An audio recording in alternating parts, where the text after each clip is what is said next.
부모와 자녀가 살벌한 관계에서 달콤하고 설레는 관계로 발전한다면 더 이상 바랄 것이 없을 것입니다. 그런데 이런 관계가 세상에 있을까요? 안녕하세요. 함께 사는 세상TV 미숙입니다.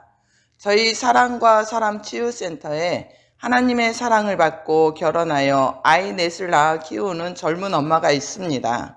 그가 아이들을 각자 성격에 맞게 양육하는 것을 보며 나는 왜 아이들을 그렇게 키우지 못했는지 많은 후회가 있었습니다.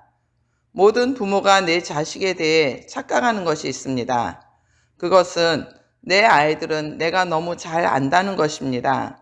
그런데 나를 잠깐이라도 뒤돌아보면 내 아이들에 대해 조금도 모른다는 것입니다. 저는 자녀들 각자의 개성을 살려 그에 맞는 교육을 해야 하지만 자녀에 대해 몰라도 너무 몰랐습니다.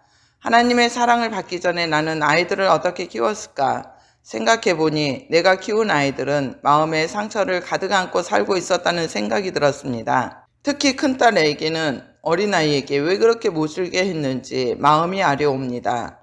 오늘은 제가 하나님의 사랑을 받기 전에 자녀를 어떻게 양육했는지, 그에 대한 결과는 어떤 것인지, 그리고 하나님의 사랑을 받고 난 후 아이들의 변화에 대해 말씀드리려 합니다. 하나님의 사랑을 받기 전에 저는 아이들을 제 마음대로 키웠습니다.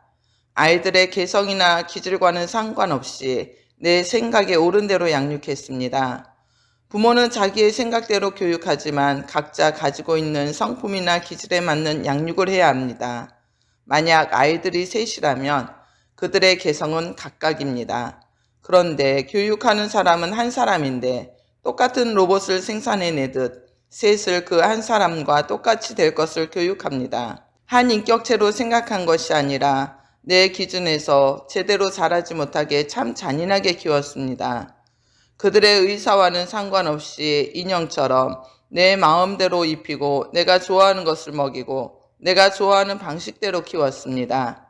방학 때는 늦게까지 자도 아무 말도 안 하다가 학교에 가는 날이 되면 늦을까봐 조마조마한 마음에 깨우다 보니 그것이 습관이 되어 스스로 일어나는 일이 없었습니다. 크면 다 할 수 있다는 생각에 어려서부터 스스로 하는 일을 가르쳐주지 않았습니다. 책가방 싸주는 일, 어질러 놓은 것 치워주는 일 등등. 어렸을 때 정리하는 법을 가르쳐주지 않으니 커서도 정리하는 법을 모르는 것이 당연합니다. 그리고 자녀들이 스스로 무엇을 해보려 하면 안 돼, 하지마, 그렇게 하면 못 써, 엄마 말대로 해. 이 아이들이 커서 스스로 할 수 없을 때는 어떻게 하시겠습니까? 그래도 내가 쫓아다니면서 이렇게 해라 저렇게 해라 하시겠습니까? 왜 그렇게 할까요? 부모의 마음에 들지 않기도 하지만 나는 늙어간다는 생각을 하지 않기 때문입니다. 아이들의 눈높이에서 보는 것이 아니라 나의 눈높이에서 바라보니 모든 것이 서툰 아이들이 완벽하게 하기 바라는 내 마음에 들지 않기 때문이죠. 자녀의 잘못된 습관을 고치려면 부모가 먼저 자기의 잘못된 습관을 고쳐야 합니다. 여러 가지 방법을 써보아도 고쳐지지 않는 것은 부모의 습관을 닮았기 때문입니다. 또 부모가 행동하지 않으면서 자녀들에게는 많은 것을 요구합니다. 가령 자기는 동네 사람이나 아는 사람을 만나면 인사도 하지 않으면서 아이들이 인사를 안 하면 그것을 나무라며 인사를 잘해야 착한 사람이라는 것을 가르칩니다. 아이들의 인성보다는 자기 체면 때문에 아이들이 올바르게 행동할 것을 요구합니다. 부모는 하지 않으면서 자녀들은 무엇이든지 완벽해야 합니다. 그렇게 자란 아이들의 인성이 바르게 자랐을까요? 저는 아이들을 너무 방관하며 키웠습니다. 자기들이 할 수 있는 일을 가르치지 않았고 내가 다 해주는 것이 그들을 사랑하는 것인 줄 알았습니다. 큰아이는 공부하는 것을 좋아했습니다. 고3이 되었을 때 학원조차 다니지 못했던 큰딸은 그래도 공부하겠다며 자기 나름대로 집에서 열심히 공부하지만 귀가 어두운 할아버지 할머니가 크게 틀어놓는 시끄러운 TV 소리와 큰 소리로 말하는 것 때문에 잔뜩 성이 나서 짜증을 부리면 제가 하는 말이 그런 공부해서 뭐 할래? 그렇게 하려면 차라리 공부하지 마 라며 아이를 야단치곤 했습니다. 참 잔인한 부모였습니다. 그리고 학원을 보내달라는 아이에게 생활비도 빠듯한데 학원비에 대한 엄마의 고충을 털어놓습니다. 그러면 아이는 더 이상 말을 못하고 울먹이는 것을 보면 마음이 아팠습니다. 어렸을 때는 내 맘대로 하다가 이제는 성인이 된 자녀를 내 마음대로 하려니 서로에게 갈등이 생깁니다. 그 갈등으로 인해 부모와 자녀의 관계는 금이 가기 시작합니다. 저도 아이들과 갈등으로 관계가 깨지기 시작했었습니다. 어느 날 제가 아이들에게 엄마 말 안 들으려면 너네들끼리 나가서 마음대로 살아 하니까 아이들이 하는 말, 지금은 돈도 못 버는데 나가면 나만 개고생하는데 내가 왜 나가? 나중에 돈 벌면 그때 나가서 살 거야. 아이들이 자기를 인정하지 않는 부모에게 붙어있는 이유는 돈 때문입니다. 자기 수중에 돈이 없으니 부모에게 붙어 살지만 10대가 지나 스스로 돈을 벌 수 있는 나이가 되면 그때는 부모가 붙잡아도 냉정하게 뿌리치고 나가버립니다. 그 이유는 무엇일까요? 부모하고 같이 있는 것 자체가 지긋지긋하기 때문입니다.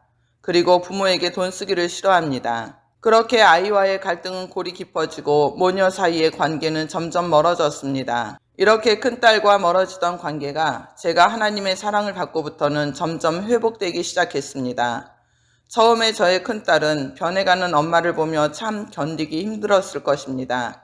그동안은 모든 것을 다 해주던 엄마가 약속이라는 것을 내세워 스스로 하게 하니 약도 오르고 화가 나서 큰 소리도 많이 냈습니다. 먹는 것도 자기가 먹고 싶을 때 언제든지 주던 엄마가 식사 때가 지나면 주지 않고 또 자기가 먹은 그릇은 치우지 않아도 다 해주었는데 이제는 설거지를 하지 않으면 물이 담가진 그대로 자기 방에 갖다 놓으니 기가 찰 노릇이었을 것입니다.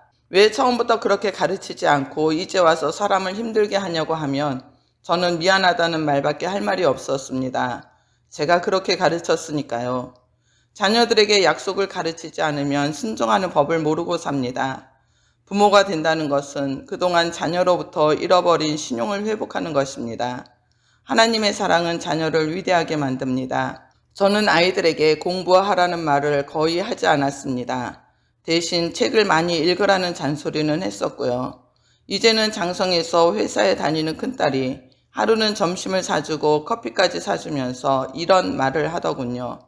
엄마는 다른 엄마들처럼 우리에게 공부하라는 소리를 안 한 것이 자기들에게는 너무 좋았다는 말을 하면서 그 대신 책을 읽으라고 해서 자기는 책을 많이 읽었는데 그것이 사회생활에 많은 도움을 준다는 말과 함께 자기 또래들하고 대화를 하다 보면 자기 수준이 친구들보다 월등히 높다고 하면서 그때 엄마가 책을 읽으라고 했던 것이 그때는 힘들었지만 지금은 고맙게 생각한다는 고백을 했습니다.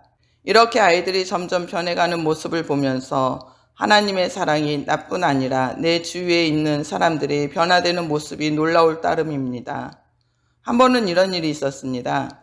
저희 시어머님이 백내장이 와서 수술을 하게 되었는데 형제들끼리 모인 자리에서 어머님 수술비를 조금씩 걷자는 말을 했습니다. 많은 것도 아니고 자기들 외식 한번 하는 정도인데 자기 형편이 어려워서 못 내겠다는 말을 들으니 저들을 키운 어머니가 불쌍해지고 기가 막혔습니다. 저는 형님들은 어머니가 20년을 키웠지만 저는 30년을 모시고 살았습니다. 시부모님 생신이나 명절이 되면 아이들 학원 보내는 돈이 없어도 아이들 적금 든 것까지 깨면서 부족한 것 없이 했어도 아무 말도 안 하고 돈이 없어도 내가 할 일은 다 했어요. 그런데 당신들은 어머니를 위해서 10만 원도 못 내놓습니까? 했더니 큰딸이 저에게 엄마 이제 그런 말 하지 않았으면 좋겠어. 우리 이제 이렇게 잘 컸잖아. 엄마 우리 학원 못 보낸 일 때문에 너무 마음 아파하지 마 하며 저를 위로해 주는 말을 들으니 눈물이 핑 돌았습니다. 언제 철이 들었는지 이렇게 잘 커준 아이들이 너무나 고마웠습니다. 부족한 엄마였지만 내가 하나님의 사랑 안에 있으니 달라지는 것은 나뿐만이 아닌 내 아이들이 달라지고 있었습니다. 저희 사랑과 사람 치유센터에 어느 사모님 한 분이 오셨습니다. 그분에게 아들이 있었는데 한 교회 전도사로 봉사하며 신학을 공부하고 있었습니다. 이 사모님은 혼자 벌어 없는 살림에 아들의 학비는 물론이고 자동차까지 사주는 등 아들이 해달라는 대로 다 해주다가 저희 사랑과 사람 치유센터에서 기도하면서 하나님의 사랑을 받고 그동안 자기가 신앙 안에서 아들을 잘못 키운 것을 깨닫게 되었습니다. 그 뒤로 이 사모님은 아들에게 부모와 같이 사는 이상 이제부터 모든 것을 스스로 해결하되 생활비를 보탤 것과 엄마의 용돈을 내게 했습니다. 그리고 생활비와 용돈을 주지 않으면 혼자 방을 얻어 살라며 아들의 짐을 싸서 밖에 내다 놓고 현관 비밀번호를 바꿔버렸습니다. 그 아들은 씩씩거리며 이럴 거면 진작 똑바로 가르치지. 이제 와서 이러면 자기는 힘들어서 어떻게 사느냐고 따졌지만 사모님은 그동안 내가 너를 잘못 키워서 미안하다. 용서하라는 말과 함께 이제는 내가 하나님의 사랑 안에서 어떻게 해야 할 것을 알았으니 이제부터는 그렇게 하겠다고 말을 하고 아들 앞에 무릎을 꿇고 용서를 빌었답니다. 그 후로 그 아들은 결혼을 하고 10년이 넘은 지금까지 자기 어머니에게 한 달 용돈을 꼬박꼬박 드리며 홀로 된 어머니를 극진히 모시고 효도하며 살고 있습니다. 이제까지 부모 마음대로 하다가 갑자기 변한 부모를 보고 아이들은 어이가 없을 것입니다. 어렸을 때부터 바르게 키우지 못하면 부모가 힘든 것이 아니라 자녀가 힘들어집니다. 신앙 안에서 말씀대로 가르치지 않으면 자녀들은 세상을 쫓아가게 됩니다. 대부분의 부모들은 자녀들에게 너희나 잘 살라는 말을 하는데 과연 이들이 나중에 부모에게 효도하는 자가 될 수 있을까요? 이 말은 부모도 필요 없이 너 마음대로 살라는 말과 같습니다. 자녀를 다른 사람을 배려할 줄 모르는 이기주의자로 만듭니다. 자녀와 관계가 틀어지면 가슴을 치는 후회와 고통만 남을 것입니다. 하나님의 사랑은 자녀와 살벌한 관계가 달콤하고 설레는 관계로 바꿉니다. 이런 기적 같은 사랑을 받고 싶지 않으십니까?